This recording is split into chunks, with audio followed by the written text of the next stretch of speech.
Hello students. अब आ जाओ बच्चों एक्सरसाइज 5.2 में। ठीक है, इस क्वेश्चन नंबर 1 में क्या बोल रहा है कि find the modulus and argument of each of the complex number in exercise 1 to 2। इसका मतलब ये दो क्वेश्चन दे रखे हैं, इसका हमें क्या चाहिए, एक तो मॉडुलस चाहिए, दूसरा क्या चाहिए, हमें आर्गुमेंट चाहिए। ठीक है, दिस इज 2। इसका हमें मॉडुलस आर्गुमेंट चाहिए। पोलर फॉर्म में कन्वर्ट करने के लिए नहीं बोल रहा, हमें क्या बोल रहा है कि find the modulus and argument. हमें मॉडुलस निकालना, आर्गुमेंट निकालना है। तो स्टार्ट करते हैं, पेज नंबर 63। पहला क्वेश्चन क्या दे रखा है? फर्स्ट क्वेश्चन है -1 minus iota root 3, z is equals to -1 minus iota root 3। ठीक है, दोनों मेथड से करके दिखाता हूँ। देखो मैं क्या है कि कुछ बच्चे जो होते हैं ना, वो एनसीईआरटी को फॉलो करते हैं, वो बिल्कुल जैसे एग्जैक्टली एनसीईआरटी में लिखा होता है वैसे ही सॉल्व करते हैं। तो उसके लिए मैं दोनों मेथड से सॉल्व करके दिखा देता हूँ। ठीक है, तो सबसे पहले देखो मैंने तुम लोगों को क्या बताया। सबसे पहले हमारे पास z कॉम्प्लेक्स नंबर क्या है, -1 माइनस आयोटा रूट 3। ठीक है, इसमें अगर रियल ऑफ z की बात करूं तो रियल ऑफ z क्या है, -1 less than 0। And imaginary z की बात करूं, इमेजनरी z क्या हमारा -√3। ये भी निगेटिव है, लेस देन 0 है। ठीक है, तो रियल z भी निगेटिव है, इमेजनरी z भी निगेटिव है। इसका क्या मतलब है कि ये जो कॉम्प्लेक्स नंबर किस क्वाड्रेंट में लाई करेगा, ये कॉम्प्लेक्स नंबर थर्ड क्वाड्रेंट में लाई करेगा। थर्ड क्वाड्रेंट में क्या होता है हमें पता है ना, यहाँ पे क्या होता है पॉजिटिव, मतलब x भी पॉजिटिव, रियल पार्ट भी पॉजिटिव, इमेजनरी पार्ट भी पॉजिटिव। x हमारा क्या होता है निगेटिव, और y क्या होता है पॉजिटिव। यहाँ पे x क्या होगा, ये भी निगेटिव, y क्या होगा, ये भी निगेटिव। यहाँ पे x क्या होगा पॉजिटिव एंड y क्या होगा निगेटिव। ठीक है, तो कौन सा केस चल रहा है, थर्ड क्वाड्रेंट। इस केस में थीटा किसके इक्वल्स होता है, अल्फा के। यहाँ क्या होता है थीटा पाई माइनस अल्फा। यहाँ क्या होता है थीटा, इसका बस माइनस मल्टीप्लाई कर दो तो अल्फा माइनस पाई। और फोर्थ क्वाड्रेंट में थीटा किसके इक्वल होता है, अल्फा के।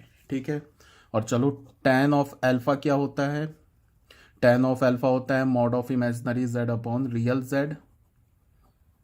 ठीक है, तो यहां से अल्फा क्या होगा, tan inverse mod of imaginary z upon real z। ऐसे हो जाएगा, ये सब तो ऑलरेडी बताया जा चुका है। ठीक है, और थीटा हमारा क्या है, आर्गुमेंट ऑफ z या एम्पलीट्यूड ऑफ z। ठीक है, इसी को ध्यान में रखते हुए हम क्या करेंगे, क्वेश्चन सॉल्व करेंगे। तो सबसे पहले हम लोग क्या करेंगे, लिखेंगे ऐसे, let z be an acute angle.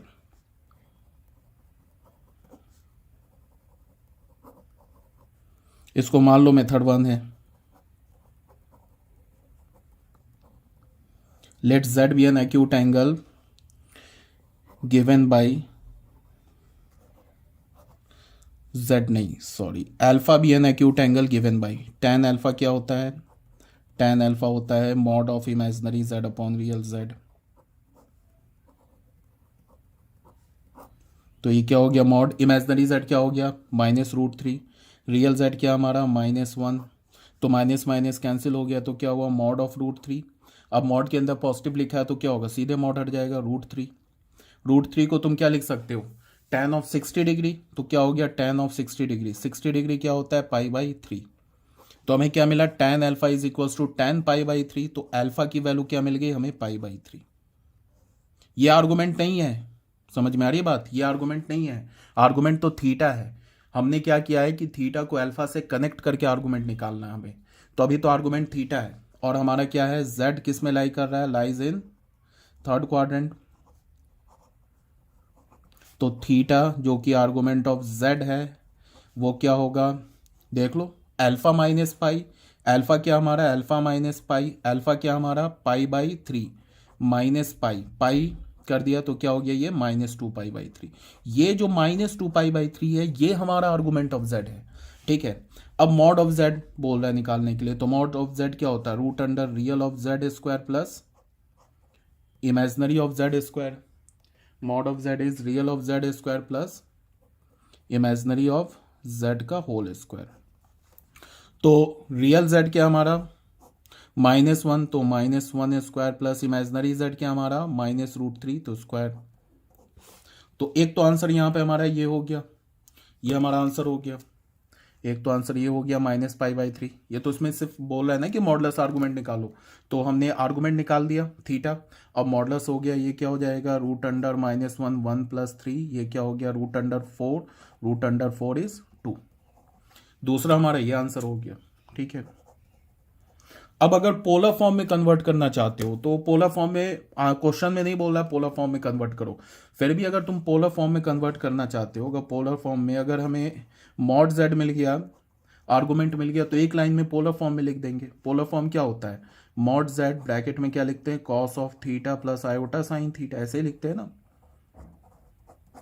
ठीक है, तो क्या होगा मॉड z क्या हमने निकाला 2, cos थीटा हमने क्या निकाला -2π/3 प्लस आयोटा साइन क्या होगा -2π/3, ऐसे लिख लिया। अब हमें पता क्या है, ये हमारा हो गया आंसर, हो गया आंसर नहीं, ये हमारा पोलर फॉर्म में हो गया। देखो क्वेश्चन में नहीं बोल रहा पोलर फॉर्म में, हमारा क्वेश्चन तो यहीं पे कंप्लीट हो गया, मैं खुद से लिख रहा हूं पोलर फॉर्म में। कॉस ऑफ माइनस थीटा क्या होता है, कॉस थीटा होता है, और साइन ऑफ माइनस थीटा क्या होता है, माइनस साइन थीटा होता है।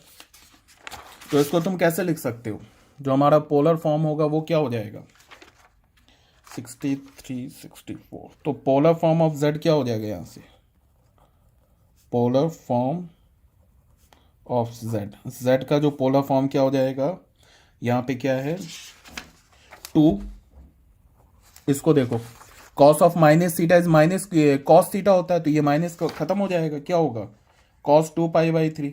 Sign of minus theta minus sine theta होता है, तो ये माइनस क्या हो जाएगा, बाहर आ जाएगा, तो माइनस आयोटा साइन 2π/3। ये हमारा ऐसे भी लिख सकते हो। ठीक है, ये भी हमारा सीधे क्या हो गया, पोलर फॉर्म में आंसर आ गया। चाहो तुम ऐसे लिख लो, चाहो तुम क्या करो ऐसे लिख लो, ये भी हमारा आंसर है। ठीक है, आंसर नहीं है ये तो मैंने ऐसे ही पोलर फॉर्म में लिख दिया, आंसर तो क्वेश्चन तो यही कंप्लीट हो गया। ठीक है, अब आ जाते हैं मेथड 2, जो एनसीईआरटी वाला मेथड है वो बता रहा हूं, उसको ध्यान से देखो। बहुत बच्चे जो होते हैं ना वो एनसीईआरटी को फॉलो करते हैं, तो एनसीईआरटी का मेथड बता रहा हूं। एनसीईआरटी में क्या z का वैल्यू क्या हमारा माइनस आयोटा माइनस √3। ठीक है, सॉरी -1 माइनस आयोटा √3। ठीक है, ये एनसीईआरटी में लिखा है। इसके बाद एनसीईआरटी क्या करते हैं, सबसे पहले क्या लिखते हैं वो लेट जो रियल ऑफ z है उसको वो क्या लिखते हैं r cos थीटा। ठीक है, एंड जो इमेजनरी ऑफ z है उसको क्या लिखते हैं r sin थीटा। क्यों लिखते हैं ये ऑलरेडी मैंने बता रखा है। ठीक है, रियल z क्या हमारा, यहां पे अगर ये कॉम्प्लेक्स नंबर है तो रियल ऑफ z क्या हमारा -1, एंड इमेजनरी ऑफ z क्या है, इमेजनरी ऑफ z इज -√3, ऐसे दे रखा है। तो रियल ऑफ z क्या हो जाएगा -1 इज इक्वल्स टू r, और ये क्या हो गया cos थीटा, और इमेजनरी ऑफ z क्या हो गया -√3 is equals to r sin theta. ये बिल्कुल मैं एनसीईआरटी वाला स्टेप फॉलो कर रहा हूँ। ये हो गया फर्स्ट इक्वेशन, ये हो गया सेकंड इक्वेशन, उसके बाद लिखेंगे फ्रॉम 1² + 2², दोनों इक्वेशन को स्क्वायर करके ऐड कर दो। ठीक है, तो जब हम दोनों इक्वेशन को स्क्वायर करके ऐड करेंगे तो लेफ्ट हैंड साइड का स्क्वायर किया -1², इसके भी लेफ्ट हैंड साइड का स्क्वायर किया तो क्या है -√3 का स्क्वायर, ऐड कर दिया। अब राइट हैंड साइड के दोनों इक्वेशन के राइट हैंड साइड को स्क्वायर करके ऐड करेंगे, तो यहां से इसका स्क्वायर क्या होगा r² cos² थीटा, इसका स्क्वायर क्या होगा r² sin² थीटा। अब यहां से अगर हमने r² कॉमन लिया तो क्या हो गया cos² theta plus sin² theta which is always 1, जो कि हमारा किसके इक्वल होगा 1 के इक्वल होगा। तो ये हो गया 1, ये क्या हो गया 3, यहाँ से क्या हो गया r², तो r² is equals to 4। r क्या हमारा, r तो हमारा मॉड z है ना, मॉड z ही को तो r लिखते हैं, तो मॉड z का स्क्वायर क्या मिल गया 4, और मॉड z क्या होता है पॉजिटिव होता है, तो इसका मतलब कि इसका निगेटिव स्क्वायर रूट नहीं लेंगे। तो यहां से हमें क्या मिल गया mod z is equals to 4। ठीक है, एक तो मॉड z पूछ रहा था। देखो ये जो कैलकुलेशन इसने किया है ना, इतना बड़ा कैलकुलेशन एनसीईआरटी ने जो किया कैलकुलेशन, ये सिर्फ मॉड z निकालने के लिए किया है, सिर्फ और सिर्फ मॉड z निकालने के लिए किया है। तुम चाहते तो मॉड z तो एक ही लाइन में लिख लेते, मॉड z तो डायरेक्ट ही तुम लिख लेते √under real z² plus imaginary z², ऐसे ही मॉड z निकल जाता। रियल z का क्या होगा -1 का स्क्वायर 1, -√3 का स्क्वायर 3, तो ये क्या हो गया √4 2, यहीं पे मॉड z निकल गया। अब इस मॉड ऑफ जेड को जो कि आर के इक्वल है इसको डालो तुम यहाँ पे, तो कॉस थीटा और साइन थीटा का वैल्यू पता चल जाएगा। एनसीईआरटी ने क्या किया, ये इतना लंबा चौड़ा कैलकुलेशन करने के बाद इसने निकाला मॉड जेड या आर निकाला, ठीक है। उसके बाद इस मॉड जेड को फर्स्ट इक्वेशन में डाल के सेकंड इक्वेशन में डाल के साइन थीटा कॉस थीटा का वैल्यू निकालेगा। ये एनसीईआरटी कर रहा है, मैं नहीं कर रहा हूँ, इस मैंने एनसीईआरटी का स्टेप फॉलो किया है तो ये सब मैंने किया। बट अगर तुम चाहते तो ये इसकी जगह डायरेक्ट मॉड जेड निकाल लेते, यहाँ से मॉड जेड निकल गया और मॉड जेड को डायरेक्ट तुम क्या करते, फर्स्ट और सेकंड इक्वेशन में डालते तो सीधे तुम्हें साइन थीटा कॉस थीटा की वैल्यू मिल जाएगी। अब साइन थीटा कॉस थीटा की वैल्यू क्यों निकालना चाह रहे हैं हम, इसलिए कि हमें आर्गूमेंट निकालना है, ठीक है। इस मेथड से तो मैंने आर्गूमेंट एक लाइन में निकाल दिया फॉर्मूले पे। अब अगर हमें एनसीईआरटी के मेथड से आर्गूमेंट निकालना है तो ये सब करना होगा, पहले कॉस थीटा कैलकुलेट करना होगा, फिर साइन थीटा कैलकुलेट करना होगा, ठीक है। तो यहां से अब क्या लिखेंगे, फ्रॉम 1 and 2, फ्रॉम 1 and 2, तो कॉस थीटा क्या हो गया, यहाँ पे आर का वैल्यू 2 डालो तो कॉस थीटा का वैल्यू -1/2, और यहाँ आर का वैल्यू 2 डालो तो साइन थीटा क्या हो जाएगा, साइन ऑफ थीटा इज -√3/2, ठीक है। ये हो गया कॉस थीटा का वैल्यू, ये हो गया साइन थीटा का वैल्यू। अब हमें करना क्या है, अब हमें एक ऐसा एंगल, एक ऐसा, पहले उससे पहले भी देखो cos theta negative sine theta negative. अब तुम ये देखो कि किस क्वाड्रेंट में कॉस थीटा और साइन थीटा दोनों निगेटिव होता है। फर्स्ट क्वाड्रेंट में तो सारे पॉजिटिव होते हैं तो फर्स्ट क्वाड्रेंट तो होगा नहीं। सेकंड क्वाड्रेंट में क्या होता है, सेकंड क्वाड्रेंट में साइन थीटा पॉजिटिव होता है, कॉस थीटा निगेटिव होता है, बट यहाँ तो साइन थीटा भी निगेटिव है तो सेकंड क्वाड्रेंट भी खत्म हो गया। अब थर्ड क्वाड्रेंट आओ, थर्ड क्वाड्रेंट में कॉस थीटा भी निगेटिव होता है, साइन थीटा भी निगेटिव होता है, इसका मतलब थीटा हमारा थर्ड क्वाड्रेंट में लाई करेगा। ये इतना करने से ये से अच्छा क्या है कि यहाँ पे रियल जेड निगेटिव है और यहाँ पे इमेजिनरी जेड निगेटिव है, तो इसका मतलब क्या होगा कि जेड किस क्वाड्रेंट में लाई करेगा, ऑब्वियस यहीं से पता चल रहा है थर्ड क्वाड्रेंट में, बिकॉज रियल जेड निगेटिव है, इमेजिनरी जेड निगेटिव है, तो जेड को तो थर्ड क्वाड्रेंट में लाई करना ही है, ठीक है। तो अब हमें करना क्या है कि एक ऐसा एंगल थीटा खोजना है जिस थीटा पे कॉस थीटा का वैल्यू आ जाए -1/2 और साइन थीटा का वैल्यू आ जाए -√3/2, और वो थीटा किस में लाई करना चाहिए, थर्ड क्वाड्रेंट में। तो देखो कैसे करेंगे, इसके लिए हमने क्या किया, बात को ना बिल्कुल ध्यान से सुनो। हमने क्या किया, कॉस थीटा क्या हमारा, देखो कॉस थीटा क्या हमारा -1/2 एंड कॉस थीटा -1/2 है, तो इसको मैं कैसे लिख सकता हूं, ये तुम पहले देखो, माइनस को ऐसे रहने दो। ये जो 1/2 है ना, एक ऐसा एंगल सोचो जिस पर फर्स्ट क्वाड्रेंट में सोचो जिस पर कॉस का वैल्यू 1/2 हो जाए, तो कौन सा एंगल है, 60 डिग्री, तो उसको हम क्या लिख सकते हैं, माइनस कॉस 60 डिग्री को क्या लिख सकते हैं, π/3, ठीक है। अब हमें करना क्या है कि इस कॉस के एंगल को थर्ड क्वाड्रेंट में पहुंचाना है, तो फॉर्मूला एक होता है ना, cos pi plus theta is minus cos theta, तो वो फॉर्मूला यूज कर लेंगे, कॉस पाई प्लस π/3। ऐसा लिखने पे क्या हो गया कि ये जो हमारा एंगल है ये आ गया थर्ड क्वाड्रेंट में और ये इक्वल भी रहा, because cos pi plus theta is minus cos theta, तो माइनस कॉस π/3 आ जाएगा। अब ये क्या हो गया, कॉस 4π/3, ठीक है। तो ये जो एंगल हमारा किस क्वाड्रेंट में है, थर्ड क्वाड्रेंट में, ठीक है। अब साइन थीटा हमारे पास क्या दे रखा है, साइन थीटा दे रखा है -√3/2, तो हमने इसको क्या लिखा, माइनस को रहने दिया, √3/2 एक ऐसा एंगल सोचा जिस पर साइन फंक्शन का वैल्यू क्या हो जाए, जिस पर साइन फंक्शन का वैल्यू ऐसा एक एंगल फर्स्ट क्वाड्रेंट में सोचा जिस पर साइन फंक्शन का वैल्यू √3/2 हो जाए, तो कौन सा है, 60 डिग्री है ना ये, तो उसको क्या लिखा, माइनस साइन 60 डिग्री, 60 डिग्री क्या होगा, π/3। फिर हमें क्या करना है, साइन के आर्गुमेंट को थर्ड क्वाड्रेंट में पहुंचाना है, तो इसको मैं क्या लिख सकता हूं, साइन क्या लिख सकता हूं, pi plus π/3, pi plus π/3, because sine pi plus theta क्या होता है, माइनस साइन थीटा, तो ये भी हो गया हमारा साइन 4π/3, ठीक है।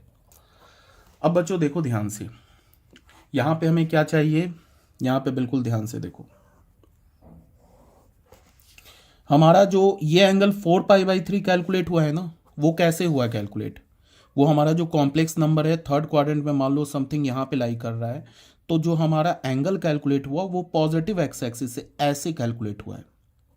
ये हमारा एंगल जो है 4π/3, ये जो थीटा है ना ये हमारा 4π/3 है, ठीक है। तो क्या हम 4π/3 को आर्गुमेंट बोल सकते हैं, बिल्कुल नहीं बोल सकते, क्यों? बिकॉज मैंने तुम लोगों को बताया था कि अगर हमारा कॉम्प्लेक्स नंबर फर्स्ट और सेकंड क्वाड्रेंट में होगा तो हम कैसे चलेंगे, ऐसे एंटी क्लॉकवाइज। अगर कॉम्प्लेक्स नंबर हमारा थर्ड क्वाड्रेंट में हुआ तो हम एंगल कैसे लेंगे, क्लॉकवाइज। और अगर कॉम्प्लेक्स नंबर अगर हमारा फोर्थ क्वाड्रेंट में हुआ तो भी हम एंगल क्या लेंगे, क्लॉकवाइज।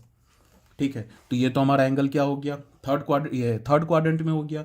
तो एंटी क्लॉकवाइज तो ले नहीं सकते, समझ में आ रही है बात? एंटी क्लॉकवाइज हम नहीं एंगल ले सकते। ठीक है, हमें कौन सा एंगल लेना होगा, इस कॉम्प्लेक्स नंबर, ये जो हमारा जेड कॉम्प्लेक्स नंबर है थर्ड क्वाड्रेंट में, हमें ये एंगल कैलकुलेट करना होगा।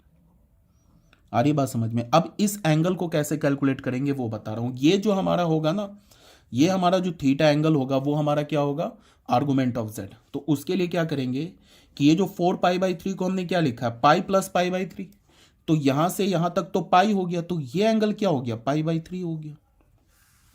तो ये एंगल क्या हो जाएगा, पाई माइनस π/3। ये जो एंगल है पाई माइनस π/3। बट रोटेशन क्या है हमारा, रोटेशन क्लॉकवाइज है, तो एक माइनस यहां भी ऐसे हमें मल्टीप्लाई करना होगा। अब ये जो एंगल है ना पूरा, ये आर्गुमेंट हो गया। ये क्या हो गया हमारा, ये हो गया आर्गुमेंट ऑफ जेड हो गया। ये जेड कॉम्प्लेक्स नंबर का आर्गुमेंट हो गया। मेरी बात आ रही है समझ में? तो अब इसको कैसे हम लोग लिखेंगे, जैसे ऐसे तुम देखो ना कि मान लो कि ऐसे दे रखा है, ये हमारा एंगल, ये मान लो कि ये हमारा 60 डिग्री है, हमें ये एंगल चाहिए। तो इस एंगल को क्लॉकवाइज डायरेक्शन में एंगल चाहिए, तो हम इस एंगल को क्या लिख सकते हैं, थीटा मान लो कि अगर एंगल को बोलते हैं तो ऐसे लिख सकते हैं 180 degree minus 60 degree. 180 degree minus 60 degree करेंगे तो ये तो आ जाएगा 120 डिग्री, बट रोटेशन क्या हमारा क्लॉकवाइज, तो एंगल नेगेटिव होना चाहिए, तो एक माइनस मल्टीप्लाई कर दिया। तो अब देख लो ये क्या आ जाएगा, -120 डिग्री। ये आ गया ना -120 डिग्री। समझ रहे हो बात को? तो हमें ये आर्गुमेंट ऑफ जेड हुआ।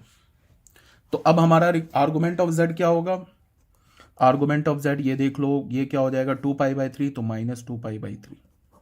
ये हमारा थीटा जो हो गया आर्गुमेंट ऑफ जेड हुआ, वो क्या हो गया -2π/3।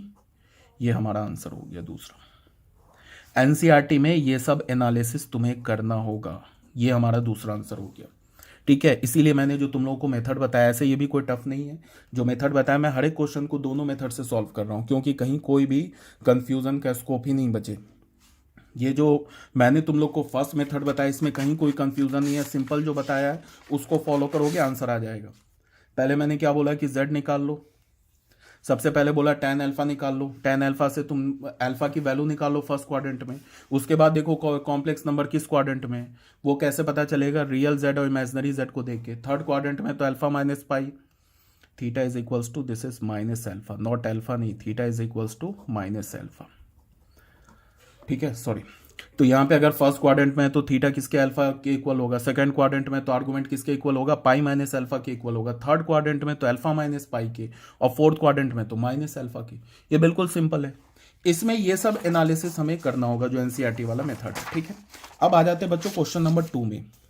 क्वेश्चन नंबर 2 में क्या है कि जो हमारा जेड कॉम्प्लेक्स नंबर दे रखा है वो किसके इक्वल दे रखा है, हमारा जेड दे रखा है -√3 प्लस आयोटा।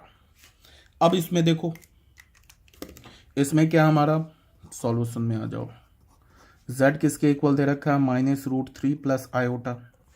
तो यहां से रियल ऑफ z क्या हमारा, रियल ऑफ z है -√3, एंड इमेजनरी ऑफ z क्या है, इमेजनरी ऑफ z है 1। तो -√3 क्या है, निगेटिव है, 1 क्या है, पॉजिटिव है। तो negative, x negative y positive, x हमारा निगेटिव एंड y हमारा पॉजिटिव। कॉम्प्लेक्स नंबर किस क्वाड्रेंट में लाई करेगा, ऑब्वियस सी बात है सेकंड क्वाड्रेंट में लाई करेगा। ठीक है,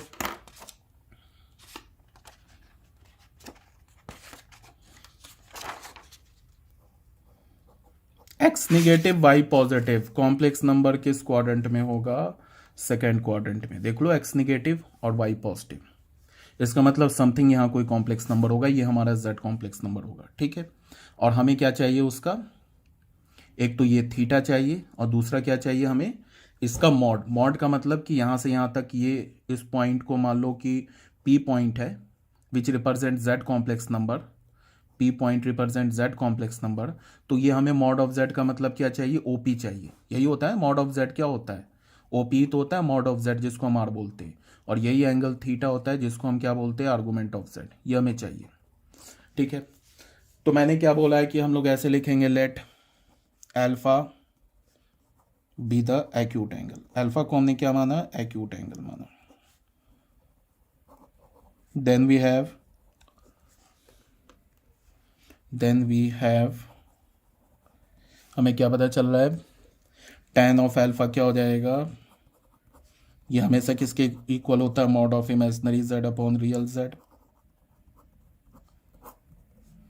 इमेजिनरी z क्या हमारा, इमेजिनरी z है 1 और रियल z क्या है -√3। तो ये क्या हो गया, अंदर होगा ये -1/√3, क्या होगा, मॉड ऑफ -1/√3। मॉड के अंदर निगेटिव होता है, उसको बाहर ला के हम पॉजिटिव बना देते, तो 1/√3। अब हमें एक ऐसा tan में एंगल सोचना है जिस पर tan फंक्शन का वैल्यू 1/√3 हो जाए, तो वो किसके इक्वल है, 30 डिग्री। तो क्या हो जाएगा, tan π/6। तो यहाँ देखो tan π/6 tan अल्फा, तो अल्फा क्या मिल गया हमें, π/6। अभी ये आर्गूमेंट नहीं है, आर्गूमेंट तो अब हम निकालेंगे। तो यहाँ पे ऐसे बोलेंगे कि जो हमारा रियल z क्या है, जो कि रियल z है हमारा -√3 निगेटिव है, एंड इमेजनरी z क्या है हमारा, इमेजनरी z जो कि 1 है, जो कि पॉजिटिव है। This implies that z lies in second quadrant. किस क्वाड्रेंट में है, सेकेंड क्वाड्रेंट में। तो थीटा जो कि आर्गुमेंट ऑफ z है वो किसके इक्वल होगा, क्या बताया सेकेंड क्वाड्रेंट में, इससे पहले क्वेश्चन में क्या बताया, पाई माइनस अल्फा की। ठीक है बच्चों, ये देखो सेकेंड क्वाड्रेंट में क्या बताया, पाई माइनस अल्फा की। तो क्या हो जाएगा, पाई माइनस अल्फा, पाई अल्फा क्या हमारा -π/6, तो ये क्या हो गया 5π/6। तो ये हमारा जो हो गया ना आर्गुमेंट ऑफ z, जिसको हमने थीटा बोला, जो कि हमारा 5π/6 है, ये आंसर हो गया। एक तो आंसर ये हो गया, दूसरा क्या बोल रहा है, मॉड z निकालो। तो मॉड z किसके इक्वल होता है, मॉड ऑफ z क्या होता है हमारा, मॉड ऑफ z जिसको हम r बोलते हैं, ये क्या होता है, √ रियल z का whole square plus imaginary z का होल स्क्वायर, यही होता है ना। रियल z क्या हमारा, रियल z है हमारा -√3 का whole square plus imaginary z क्या है 1 स्क्वायर। 3 + 1 √4 इज 2। तो मॉड z जो कि r के इक्वल है 2, ये हमारा दूसरा आंसर हो गया। एक तो आंसर ये हो गया, बोला था आर्गुमेंट निकालो, निकाल लिया। दूसरा क्या बोल रहा है, आर निकालो, वो भी निकाल लिया। अब जब हमने आर्गुमेंट और थीटा निकाल लिया है, मॉड निकाल लिया, तो पोलर फॉर्म में भी रख दो। पूछ नहीं रहा क्वेश्चन में, बट 1 सेकेंड में पोलर फॉर्म में भी आ जाएगा। तो पोलर फॉर्म ऑफ z क्या होगा, पोलर फॉर्म ऑफ z का पोलर फॉर्म क्या होता है, mod z cos theta plus iota sine theta, यही होता है ना। तो यहाँ पे मॉड z हमें क्या मिला है, मॉड z हमें मिला है 2, यहाँ पे डाल दिया कॉस, और आर्गुमेंट z क्या मिला हमें 5π/6, ऐसे लिख लो, प्लस आयोटा साइन 5π/6। ये पूछा नहीं है क्वेश्चन में, निकाल दिया मैंने। ठीक है, ये हो गया बच्चों हमारा क्वेश्चन नंबर 2। अब आ जाते हैं क्वेश्चन नंबर 3 to 8। ठीक है बच्चों, अब आ जाओ क्वेश्चन नंबर 3 पे। क्वेश्चन नंबर 3 में क्या बोल रहा है, convert each of the following complex number in exercise 3 to 8 in the polar form. अब इनको पोलर फॉर्म में करना है, तो पोलर फॉर्म के लिए फिर वही काम, हमें क्या चाहिए होगा, हमें आर्गुमेंट चाहिए होगा, फिर क्या चाहिए होगा, हमें मॉड z चाहिए। तो मैं हर एक क्वेश्चन को ना दोनों मेथड से करके दिखा रहा हूँ। सॉल्यूशन नंबर 3, z हमारा क्या है 1 माइनस आयोटा। ठीक है, इसमें पहले मेथड नंबर 1 कर लिया हमने।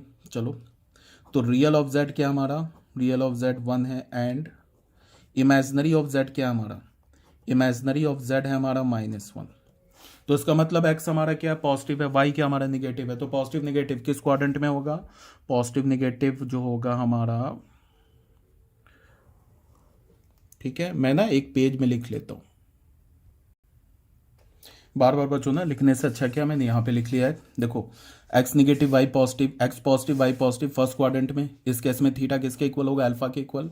x निगेटिव y पॉजिटिव किस क्वाड्रेंट में, सेकंड क्वाड्रेंट में, इस केस में थीटा, थीटा क्या हमारा, थीटा जो है वो है आर्गुमेंट ऑफ z, जिसको हम एम्पलीट्यूड ऑफ z बोलते हैं।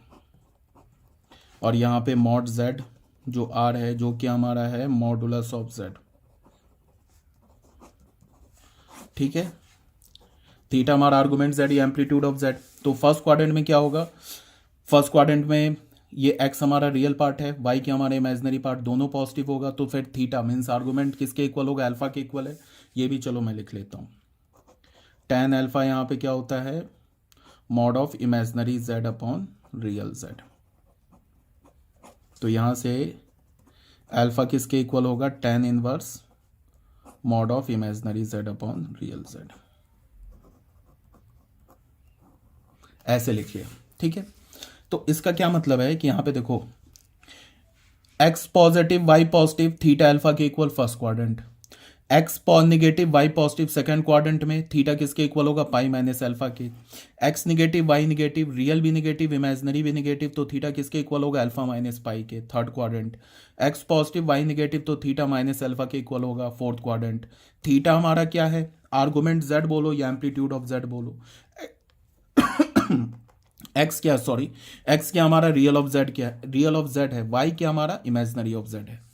ठीक है, मॉड ऑफ जेड को हम क्या बोलते हैं, आर, जिसको हम बोलते हैं मॉडुलस ऑफ जेड। अल्फा कैसे निकालोगे, mod of imaginary z upon real Z. ठीक है, बस इसे तुम्हें फॉलो कर लेना है। ठीक है, तो अब देखो ये बार बार लिखने से अच्छा क्या, मैंने एक जगह लिख लिया, बार बार मैं तुम्हें दिखा सकता हूं। तो यहां पे हमारा क्या है, यहां पे हमारा एक्स पॉजिटिव मतलब रियल जेड, एक्स क्या हमारा positive and imaginary Z means क्या हमारा वाई निगेटिव। तो एक्स पॉजिटिव वाई निगेटिव किस क्वाड्रेंट में है हमारा, Y negative, X positive Y negative किस क्वाड्रेंट में, फोर्थ क्वाड्रेंट में हो गया। ठीक है, ये हो गया हमारा फोर्थ क्वाड्रेंट में कॉम्प्लेक्स नंबर। अब फोर्थ क्वाड्रेंट में तो उसके लिए क्या करेंगे हम लोग, फिर ऐसे लिखेंगे, let alpha be the acute angle, be the acute angle. Alpha को हमने एक्यूट एंगल मान लिया, तो फिर क्या हो जाएगा, टेन ऑफ अल्फा हम क्या बोलते हैं, मॉड ऑफ, हमेशा ही mod of imaginary z upon real Z. तो मॉड ऑफ इमेजिनरी जेड क्या हमारा -1, रियल जेड क्या हमारा 1, तो क्या होगा मॉड ऑफ -1, तो मॉड ऑफ -1 इज 1। तो हमें टेन अल्फा क्या मिला, टेन अल्फा मिला 1, 1 को हम क्या लिख सकते हैं, टेन ऑफ पाई बाई 4। तो यहाँ से हमें अल्फा की वैल्यू क्या मिली, पाई बाई 4। अभी ये आर्गूमेंट नहीं निकला है। अब देखो थीटा जो कि हमारा आर्गूमेंट ऑफ जेड है या एम्पलीट्यूड ऑफ जेड है, वो क्या होगा, किस क्वाड्रेंट में, फोर्थ क्वाड्रेंट। फोर्थ क्वाड्रेंट में थीटा क्या होता है, माइनस अल्फा के इक्वल होता है, देख लो। ठीक है ना, तो यहां से क्या होगा, माइनस अल्फा क्या मिला हमें, पाई बाई 4, तो ये हो गया, ये हमारा आंसर आ गया, ये जो हुआ ना हमारा आंसर आ गया। ठीक है, ये पहला आंसर आ गया। अब हमें मॉड जेड निकालना है, मॉड जेड को सिंपल सा है,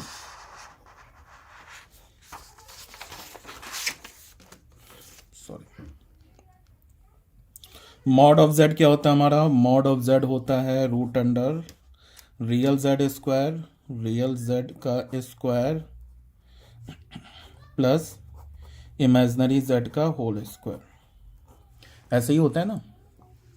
तो क्या हो जाएगा, रूट अंडर रियल जेड, तो रियल जेड क्या हमारा, रियल जेड है हमारा 1, तो 1 स्क्वायर, इमेजिनरी जेड क्या है -1, तो -1 स्क्वायर, तो क्या हो जाएगा 1 + 1 किसके इक्वल होगा, √2 के। तो मॉड ऑफ जेड जिसको हम आर बोलते हैं, ये आ गया हमारा √2। ठीक है,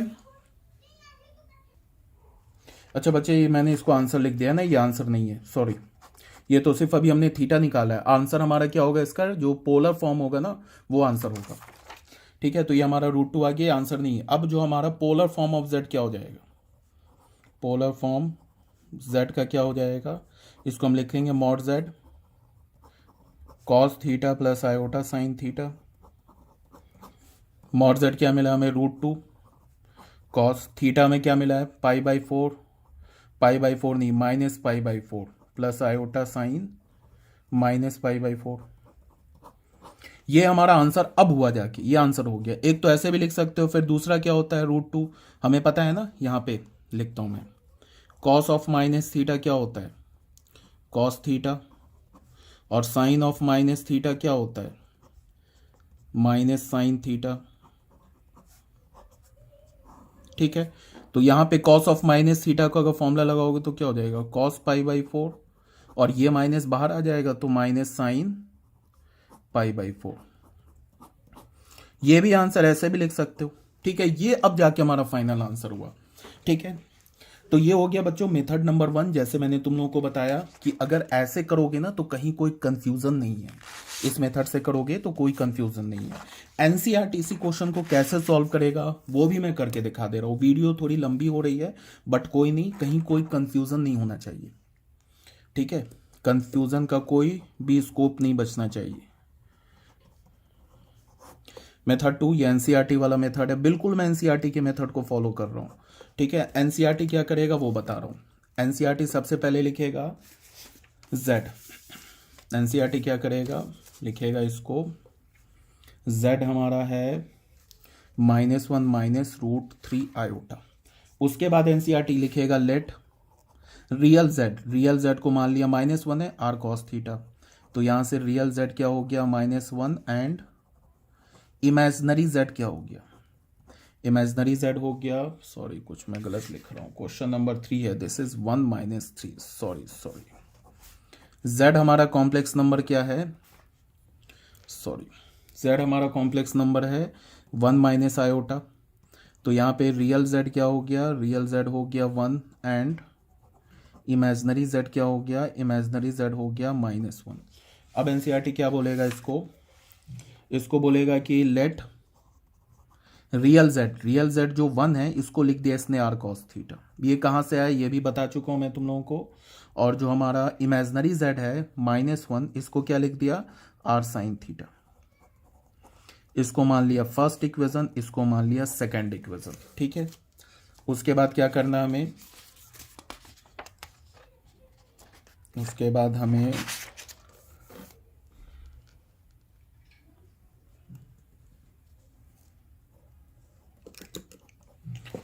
हमें करना है फ्रॉम 1 स्क्वायर प्लस 2 स्क्वायर, दोनों को स्क्वायर कर दिया तो लेफ्ट हैंड साइड वाला पहले होगा स्क्वायर, तो हो गया 1 स्क्वायर। इस इक्वेशन 2 के लेफ्ट हैंड साइड को स्क्वायर करो -1 स्क्वायर, यहाँ क्या होगा r square cos square theta plus r square sine square theta, ऐसे हो गया। इससे r स्क्वायर कॉमन ले लो, क्या हो जाएगा cos square theta plus sine square theta. cos square theta plus sine square theta होता है 1, तो r स्क्वायर बच गया, और ये 1 + 1 2, तो r square is equals to 2, तो यहाँ से r की वैल्यू हमें क्या मिल गई √2। अब ये आंसर नहीं आया है, ये तो सिर्फ हमने मॉड z निकाला, mod z is equals to r is equals to √2। ये सब इतना काम करके इसने एनसीईआरटी ने मॉड निकाला है, ठीक है। अब क्या करो कि फ्रॉम इक्वेशन 1 और 2, अब क्या करो ये जो r की वैल्यू है ना √2, 1 और 2 में डाल दो। यहाँ जो 1 दिख रहा है ना हमें, यहाँ पे r की वैल्यू क्या डाल दो √2 डाल दो, यहाँ भी √2 डाल दो। तो अगर यहाँ पे r का वैल्यू तुमने √2 डाला तो cos थीटा क्या हो जाएगा 1/√2 और sin थीटा क्या हो जाएगा -1/√2। तो cos थीटा क्या होगा, अगर तुमने यहाँ पे r का वैल्यू √2 डाला तो 1/√2 हो गया, एंड sin थीटा क्या हो जाएगा 1/√2 एंड साइन थीटा इज -1/√2। अब तुम ऐसे देखो, हमें तो ऑलरेडी पता है कि कॉम्प्लेक्स नंबर किस क्वाड्रेंट में, ये हमारा z किस में लाई करेगा इन 4th क्वाड्रेंट, ये तो हमें ऑलरेडी पता है। कैसे पता है, ये रियल z को हम क्या बोलते हैं x बोलते हैं, तो x हमारा क्या है, x हमारा पॉजिटिव है, y क्या हमारा नेगेटिव है, तो x पॉजिटिव y नेगेटिव किस क्वाड्रेंट में, देख लो x positive and y negative किस क्वाड्रेंट में, हमारा है 4th क्वाड्रेंट में। तो हमें तो पता चल गया कि हमारा जो कॉम्प्लेक्स नंबर है वो 4th क्वाड्रेंट में, ठीक है। अब क्या करेंगे हम, कोई भी एक पकड़ो cos थीटा, एंगल को कहां पहुंचाना है 4th क्वाड्रेंट में। cos थीटा किसके इक्वल है 1/√2 के, पहले तुम इस एंगल को सोचो फर्स्ट क्वाड्रेंट में कैसा थीटा निकालो जिस थीटा पर cos फंक्शन का वैल्यू आ जाए 1/√2, तो कौन सा थीटा है, पहले एंगल हमेशा फर्स्ट क्वाड्रेंट में सोचो, π/4, तो लिख लिया cos π/4, ऐसे लिख लिया। अब cos π/4 लिख लिया, बट अब इसको हम ऐसे भी लिख सकते हैं cos, अब हमें एंगल किस क्वाड्रेंट में पहुंचाना है एंगल हमें फोर्थ क्वाड्रेंट में पहुंचाना है, तो फोर्थ क्वाड्रेंट में हम एंगल कैसे पहुंचा सकते हैं? एक तो इसको हम ऐसे लिख लेते हैं कि फॉर्मूला क्या लगेगा। एक तो फॉर्मूला हमारा होता है कॉस पाई प्लस थीटा। पाई प्लस थीटा करेंगे तो ये किसके इक्वल होता है? माइनस कॉस थीटा के। तो अगर पाई प्लस थीटा करेंगे तो ये तो हमारा एंगल थर्ड क्वाड्रेंट में पहुंचेगा। एक फॉर्मूला होता है कॉस 2 पाई माइनस थीटा। तो कॉस 2 पाई माइनस थीटा क्या होता है? कॉस थीटा के इक्वल। तो ये हमारा एंगल क्या पहुंच जाएगा? किस में? फोर्थ क्वाड्रेंट में। अगर मैंने थीटा का वैल्यू पाई/4 लिया तो कॉस क्या हो जाएगा? ये 2 पाई माइनस पाई/4। ठीक है, ये किसके इक्वल होगा? कॉस पाई/4 के इक्वल होगा। तो ये क्या हो जाएगा? 8 पाई माइनस पाई क्या हो जाएगा? 7 पाई/4। ठीक है, तो यहां से हमारा एंगल क्या हो जाएगा? इसको हम क्या, 7 पाई/4, 8 पाई माइनस पाई/4, इसको हम क्या लिख सकते हैं? 2 पाई माइनस पाई/4। अब कोई बच्चा पूछेगा कि इसी फॉर्मूले को यूज क्यों किया, इस फॉर्मूले को क्यों नहीं यूज किया? बेटा इस फॉर्मूले को यूज करेंगे तो ये माइनस कॉस थीटा आ जाएगा, और दूसरी बात की कॉस पाई प्लस थीटा जो होता है हमारा थर्ड क्वाड्रेंट में होता है। ये एंगल जो है हमारा ना, हमें ये थीटा किस क्वाड्रेंट में खोजना है? फोर्थ क्वाड्रेंट में। क्यों? बिकॉज हमें ऑलरेडी पता है कि जो कॉम्प्लेक्स नंबर है वो फोर्थ क्वाड्रेंट में। तो हमने अगर 2 पाई माइनस पाई/4 किया तो ये आ गया ना फोर्थ क्वाड्रेंट में, और ये डिस्टर्ब भी नहीं हुआ। ये देख लो कॉस 2 पाई माइनस थीटा क्या होता है? कॉस थीटा होता है। ठीक है, अब अगर 2 pi minus theta cos theta होता है, अगर ये नहीं पता है तो जाके एक बार ट्रिग्नोमेट्रिक फंक्शन पढ़ के आओ, तब तो प्रॉब्लम है।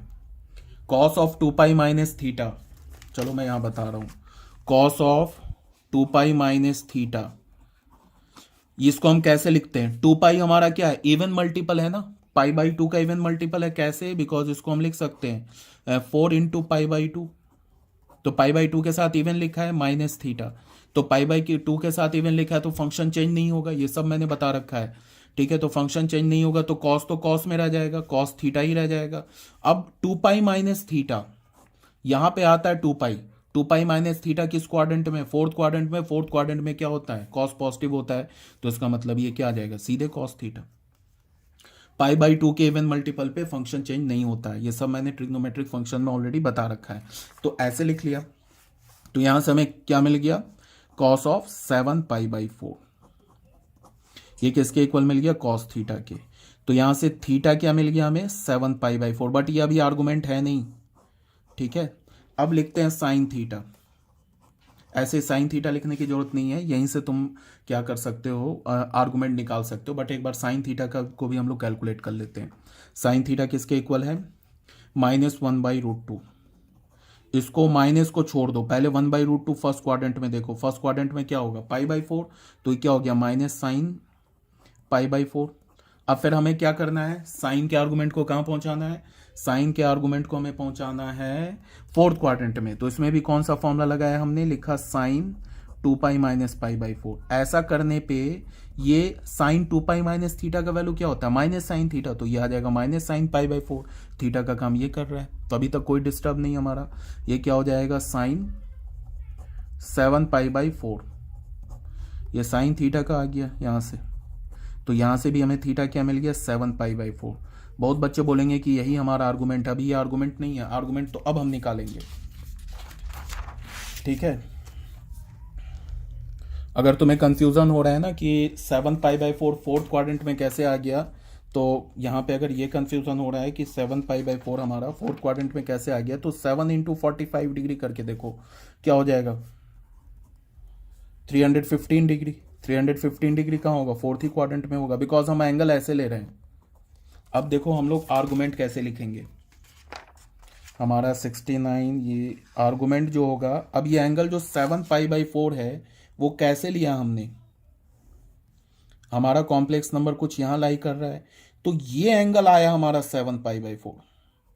ये जो हमारा थीटा आया ना 7 पाई/4, बट हमें क्या पता है कि फर्स्ट क्वाड्रेंट में अगर एंगल होता है तो हम कैसे जाते हैं? फर्स्ट क्वाड्रेंट में अगर कॉम्प्लेक्स नंबर है तो एंटी क्लॉकवाइज, सेकेंड क्वाड्रेंट में तो भी एंटी क्लॉकवाइज, अगर थर्ड क्वाड्रेंट में तो क्लॉकवाइज, और फोर्थ क्वाड्रेंट में तो भी क्लॉकवाइज, ऐसे हमें पता है। तो ये एंगल आया हमें 7 पाई/4। यहाँ पे हमारा कॉम्प्लेक्स नंबर, ये जो एंगल है ना, ये आया हमारा 7 पाई/4, बट हमारा आर्गुमेंट क्या होगा? आर्गुमेंट तो ये एंगल होगा ना, क्लॉकवाइज डायरेक्शन में। तो इस एंगल को हमने कैसे निकालना है? इस एंगल के लिए हमने क्या किया कि 2 पाई में से क्या सब्ट्रैक्ट कर दिया, ये जो हमारा पूरा एंगल 2 पाई, उसमें हमने सब्ट्रैक्ट कर दिया 7 पाई बाई 4। फिर उसको, ये क्लॉकवाइज डायरेक्शन है तो एक माइनस भी लगा दिया। आ रही है बात समझ में? अब देखो ये हमारा माइनस, ये क्या हो जाएगा 8 पाई माइनस 7 पाई, क्या हो जाएगा पाई बाई 4। तो देख लो अब ये आ गया माइनस पाई बाई 4, ये जो एंगल है ना ये आ गया हमारा किसके इक्वल हो गया, माइनस पाई बाई 4 के इक्वल हो। अब ये हमारा आर्गूमेंट ऑफ जेड हो गया।